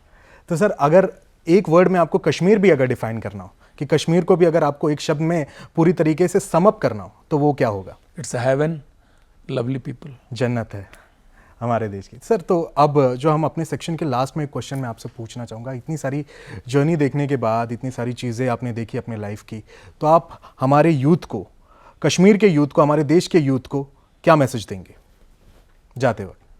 हम दुनिया में जितने मुल्क हैं उसमें बड़े नसीब वाले हैं कि भारत में रह रहे हैं जी। और एक ऐसा देश जिसको लगता है ऊपर वाले ने सोच करके एक ऐसा पेनिनसुला पे बनाया हुआ है, जिसके पास अगर हिमालय है तो उसके पास इंडियन ओशन भी है जी। अपार ऊर्जा है, वर्ल्ड के हम सबसे लार्जेस्ट यूथ के कस्टोडियन हैं, जितनी अमेरिका की आबादी है उतने हमारे पास ग्रेजुएट हैं। सर लेकिन हमारी चुनौतियां भी थोड़ी बड़ी हैं और ये हमारे वैल्यू से कनेक्टेड है। तो कभी भी मैं यही बोलूँगा कि वो हमारे पास्ट को याद करें, जाके खंगालें, ढूंढें, डिग करें कि कितने ग्लोरियस पास्ट के हम लोग हैं। भारत का इस वर्ल्ड को शेप करने में कितना बड़ा योगदान रहा है और सेंस ऑफ इन्फीरियरिटी से बाहर आए। बिल्कुल, ये हमारी सबसे बड़ी ड्रॉबैक है कि हम सेंस ऑफ इन्फीरियरिटी में रहते हैं। ये समय खत्म हो गया। भारत को सेंस ऑफ इन्फीरियरिटी से बाहर आना चाहिए और ओवरऑल डेवलपमेंट में यूथ कंट्रीब्यूट करे, तभी आप 2047 का सपना देख पाएंगे जी। 4 ट्रिलियन और आप 19 ट्रिलियन चाइना से कंपेयर करने जाते हैं, 29 ट्रिलियन अमेरिका से।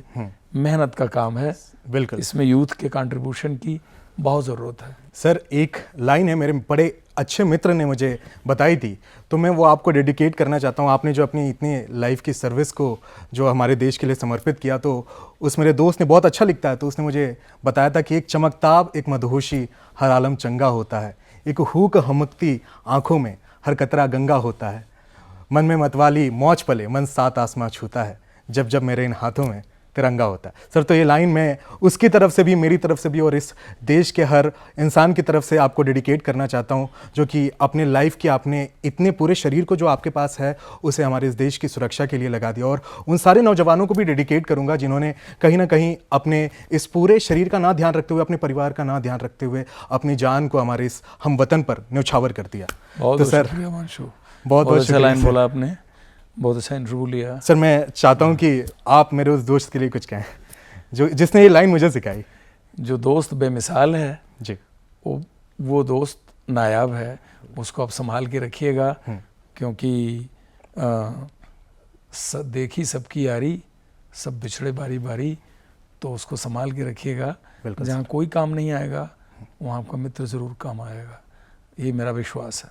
तो सर आज आपसे बात करके दिल में एक अलग ही जोश और गर्व भर चुका है।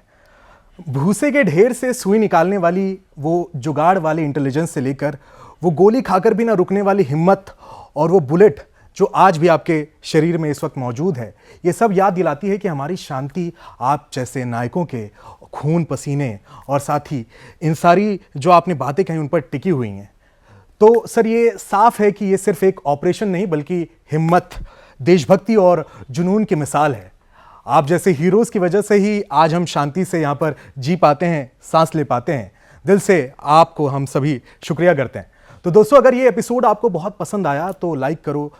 कहीं ना कहीं आपको अगर कोई इन्फॉर्मेटिव चीज़ इस पूरे पॉडकास्ट से मिली तो इसे शेयर करें, अपने दोस्तों के साथ बैठकर इसे देखें और हमारे इस चैनल को सब्सक्राइब करना ना भूलें। कमेंट में बताएं कि आनंद दुबे सर की कौन सी बात आपको काफ़ी ज़्यादा प्रभावित करने वाली लगी और बने रहें इंडिया टीवी के साथ।